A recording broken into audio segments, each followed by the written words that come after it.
Olá, gente, tudo bem com vocês? Sou Keila Batista, professora de História, e vamos aí continuar discutindo, esses assuntos iniciais. E a nossa aula de hoje, ela vai seguir a discussão que nós começamos na aula passada, tá bom? Na aula passada nós discutimos, as hipóteses de colonização, de povoamento da América, a partir do Estreito de Bering, a questão da Polinésia também nas navegações, a questão também que a gente vai também falar hoje sobre o achado de Luzia também. E hoje nós vamos discutir nessa perspectiva do Brasil, tá? Arqueologia e esses fósseis humanos que foram descobertos, então, no Brasil, tá bom? Então, vamos lá, pessoal. Quando se fala de fósseis humanos, na América, no Brasil, nós temos aí um dos mais antigos, o Brasil aí está entre os mais antigos fósseis encontrados aí no continente.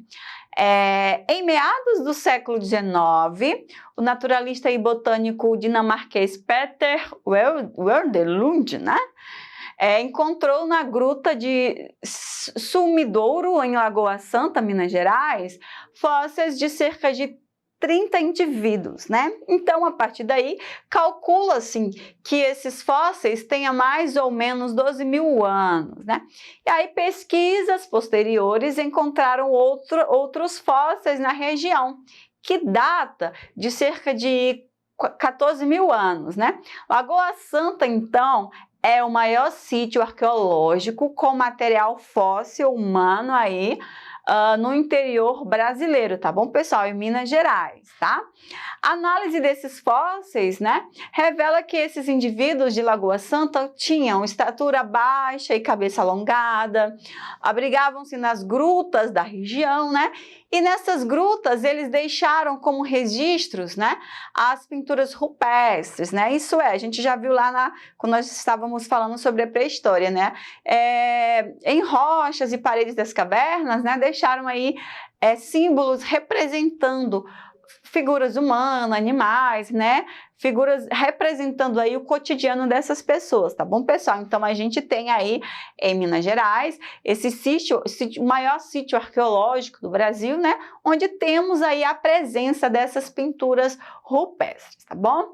Pessoal, e aí quando se fala também desses achados, análises morfológicas de 81 crânios do sítio de arqueologia de Lagoa Santa, em Minas Gerais, também aqui, confirmam a tese de que o continente foi ocupado por duas migrações de populações de morfologia distinta, A primeira, então, cerca de 14 mil anos atrás, e a segunda, 3 mil anos atrás. Entre esses crânios, mais antigos, datados entre 11.000 e 11.005 mil anos, mais ou menos aí essa data, tanto que a Luzia, se calcula que ela tenha mais ou menos 11 mil anos, 11.005 anos, de existência, então, a partir dessas pesquisas, tá, pessoal, com esses fósseis, tá bom? Então, ela, a partir daí, com essas pesquisas, afirma-se que ela pertencia, então, à primeira migração que atingiu a América do Sul 2 mil anos atrás. As análises morfológicas, elas indicam que a aparência crânio-facial dos primeiros americanos, aqueles que vieram na primeira migração, que a gente já viu na aula passada, pelo Estreito de Bering, era muito mais semelhante às dos atuais africanos e australianos do que as dos atuais asiáticos, que teriam, então, migrado aí nessa segunda onda, tá bom? Nessa segunda migração, Tanto que a gente sempre fala que a população nativa do Brasil, os indígenas, eles têm traços muito mais parecidos, então, aí com os asiáticos, tá? Mas, a partir do achado de Luzia, se tem essa evidência que os traços, crânio-faciais, eles estavam mais próximos aí do continente, então, africano, ok, pessoal? Pessoal, aqui a gente tem uma pesquisadora brasileira, chamada Nierde Guidon, Ela, com pesquisas recentes, ela em São Raimundo Nonato, no Piauí, né, a partir dessa pesquisa, elas sugerem que aproximadamente 50 mil anos haviam grupos de mulheres e homens habitando, então, as regiões, né, do nosso país. Para a pesquisadora, esses grupos humanos de São Raimundo Nonato formavam comunidades, então, de caçadores-coletores, abrigavam-se em grutas, né, tinham domínio do fogo e sabiam construir instrumentos, então, aí de pedra, né?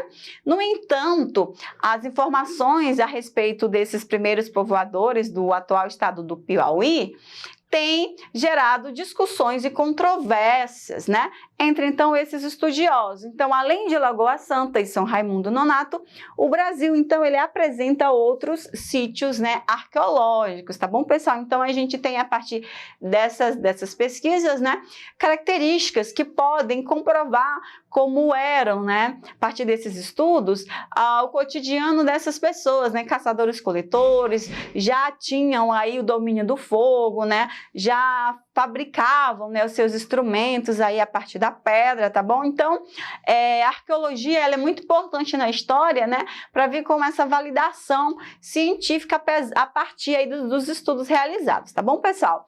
E aqui a gente tem alguns sítios arqueológicos, né, no Brasil, alguns locais, por conta aqui do nosso tempo também, né, e da informação do mapa não ser tão grande, né, mas aí depois eu convido vocês, né, a acessarem o slide, ou então vocês fazerem essa pesquisa, né, mais a fundo acerca então desses sítios arqueológicos, né, no Brasil, que mostram então a presença desse homem pré-histórico no nosso país, tá bom?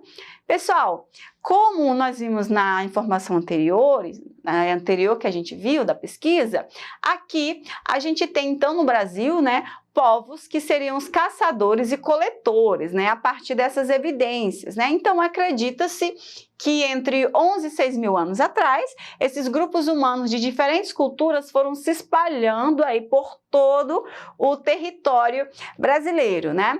E aí, a partir das pesquisas, tem-se algumas características, como viviam da caça, da pesca, né, e da coleta, e não praticavam a agricultura, né? Que aí a gente vê aqui que isso aqui é muito importante, né? Como nós discutimos nas nossas aulas anteriores, o surgimento da agricultura, ele serve aí para o homem se fixar, né? E como ele é caçador e coletor, ele acaba sendo nômade, ele colhe o que a natureza oferece ali e a partir daí ele já migra para outra região, tá, pessoal? E também confeccionavam, né, esses instrumentos aí de pedra e de ossos de animais, né?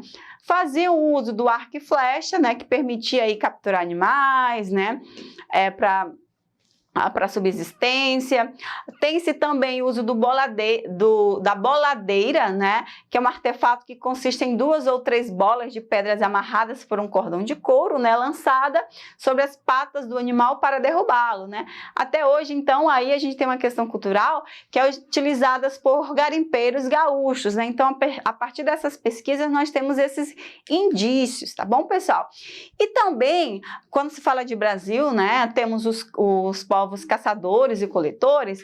É muito interessante que nós temos a presença dos povos sambaquieiros, né? Que seriam esses povos, pessoal, eram um povo, né, que eles acabaram construindo alguns monumentos, né, que eles fizeram a partir de suas práticas culturais, né? Por volta de 6 mil anos atrás, parte do litoral brasileiro, o atual sul e sudeste, era habitada por povos seminômades, que compartilhavam características culturais ligadas, então, a esse ambiente litorâneo, né? Um ambiente aí na beira do mar. Entre os vestígios de sua cultura, podemos citar esculturas, colares e esses sambaquis, que é o que vocês estão vendo aí na imagem, né? E o sambaqui é uma palavra de origem tupi que significa monte de conchas, né? Então, o que seria isso, né? Seria monumentos que eles faziam aí com uso de conchas, né? Com uso de materiais que eram encontrados aí no mar, na beira do mar, e aí eles acabaram construindo aí essas esculturas, né? Que se misturou, então, a vegetação, né? Ao solo. É muito interessante sobre os sambaquis também, que E os sambaquis também, em alguns casos, eles serviam de cemitério, né? Eles colocavam os entes queridos aí que faleciam. Então, nos sambaquis aí, a gente tem essa mistura, né? Que esses povos faziam da natureza com a sua cultura, com a sua vivência, né? Então, o fato de colocar um familiar, né, que morreu nos sambaquis também, tinha uma expressão muito forte culturalmente para eles, né? E aí nós temos aí esses sambaquis que se encontram, né, principalmente aí no sul e no sudeste, nessa região aí por conta aí do mar, tá bom? Eram populações litorâneas, ok?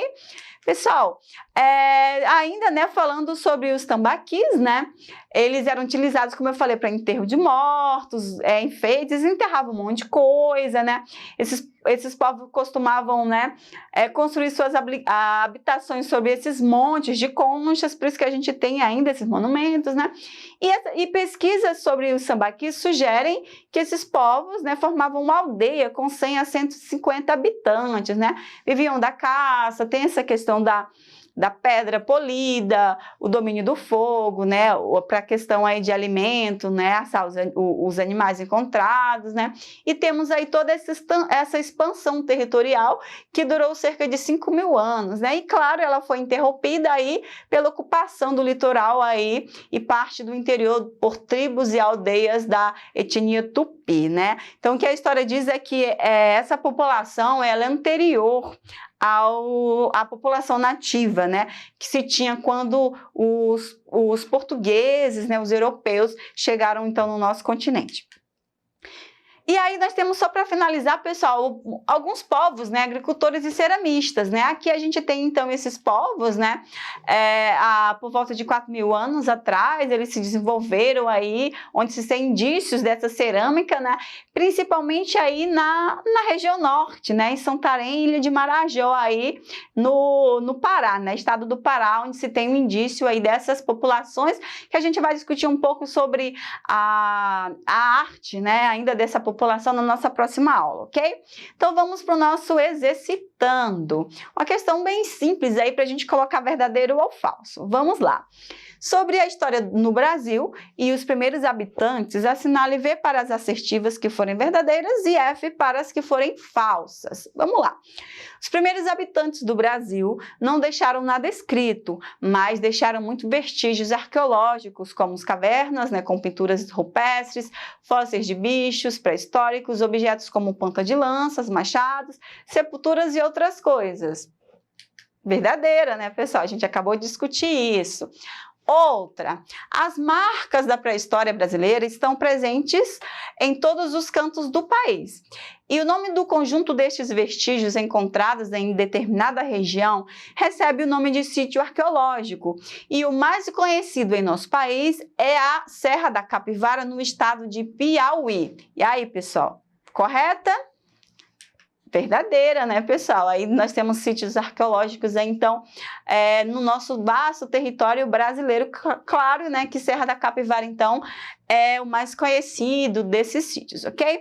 Pessoal, então, conheçam mais, né, sobre a história né, essa pré-história do nosso país, pesquisem, acesse aqui a nossa plataforma e até a nossa próxima aula. Tchau!